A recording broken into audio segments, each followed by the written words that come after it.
রব্বুল আলামিন আল্লাহ তাআলা তাদের প্রত্যেকের আরওয়ার ফরওয়াজ সওয়াবটুকু তুমি পৌঁছে দাও। সাবেক প্রধানমন্ত্রী ও বিএনপি চেয়ারপারসন বেগম খালেদা জিয়ার আশু রোগ মুক্তি কামনায় পতেঙ্গায় দোয়া মাহফিল ও মোনাজাতের আয়োজন করা হয়েছে। 2রা ডিসেম্বর মঙ্গলবার পতেঙ্গার কন্ট্রোলের মোড় এলাকায় বিএনপি চট্টগ্রাম মহানগর যুবদলের সাবেক সিনিয়র সহ-সভাপতি ইকবাল হোসেনের উদ্যোগে এই দোয়া মাহফিলের আয়োজন করা হয়। সালামু আলাইকা। দোয়া মাহফিলে বেগম খালেদা জিয়ার রোগ মুক্তি কামনা করে সংক্ষিপ্ত বক্তব্য রাখেন বিএনপি নেতা ইকবাল হোসেন। রব্বুল আলামিন আল্লাহ তাআলা তাদের প্রত্যেকের আরওয়ার ফরওয়াজ সওয়াবটুকু তুমি পৌঁছে দাও। এ সময় তিনি বলেন, দেশনেত্রী বেগম খালেদা জিয়া শুধু একজন রাজনৈতিক নেত্রী নন, তিনি দেশের মানুষের গণতান্ত্রিক আকাঙ্ক্ষার প্রতীক। তার নেতৃত্ব উপস্থিতি এই দেশের গণতান্ত্রিক সংগ্রামের অনুপ্রেরণা। তাই তার সুস্থতা জাতির জন্য খুবই গুরুত্বপূর্ণ। তাই আমরা তার দ্রুত আরোগ্য কামনা করি।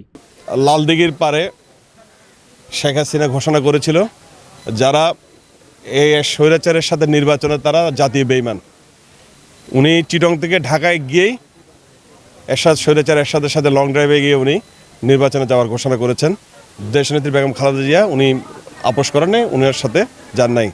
তারই ধারাবাহিকতা আমরা যখন দেখলাম 111 যখন সৃষ্টি হলো, ওনাকে বলা হলো যে 111-এর সুবিধা নেওয়ার জন্য বলছে। উনি সেটাতে রাজি না হয়ে উনি জেল বরণ করেছেন। কিন্তু আমরা আর পক্ষান্তরে আবার আমরা দেখলাম সেই আবার স্বৈরাচারের শেখ হাসিনা উনি হাতে মেহেন্দি লাগিয়ে উনি দেশ থেকে চলে গেলেন, দেশ থেকে পালিয়ে গেলেন।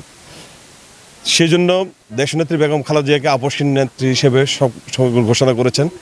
অনেক নেত্রীর সৃষ্টি হবে, কিন্তু আপসহীন নেত্রী হিসেবে উনি সবসময় থাকবেন। আজ দেশনেত্রী বেগম খালেদা জিয়া জীবন মরণের সন্ধিক্ষণে আমরা দেখতে পাচ্ছি সারা বাংলাদেশের মানুষ ওনাকে মন থেকে আল্লাহ রাব্বুল আলামিনকে দোয়া করছে যেন উনি সুস্থ হয়ে আমাদের মাঝে সবার মাঝে ফিরে আসেন। আমরা কিছু সমালোচনা যারা করতেছেন, আসলে কিছু কুলাঙ্গার সন্তানরা মানুষের যখন একদম মৃত্যুসজ্জা যায় তখন ওনার দুশমনরাও ওনার কামনা করে, ওনার সাথে কোনো ভুল ত্রুটি হতে থাকে ওনাকে ক্ষমা করে দেয়।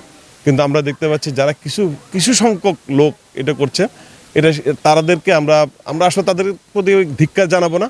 আমরা আল্লাহ রাব্বুল আলামিনের কাছে আমরা দোয়া করব তাদের যেন সুবুদ্ধি হয়। পরে বেগম খালেদা জিয়ার রোগ মুক্তি, দীর্ঘায়ু এবং দেশের শান্তি সমৃদ্ধি কামনায় বিশেষ মোনাজাত অনুষ্ঠিত হয়। দোয়া মাহফিলে পতেঙ্গার বিএনপি, যুবদল ও ছাত্রদল সহ অন্যান্য সহযোগী সংগঠনের নেতাকর্মীরা অংশ নেন। সুস্থভাবে হাসপাতাল থেকে এসে দল পরিচালনা করার তৌফিক দান করি Allah. News desk, news today, Chittagong.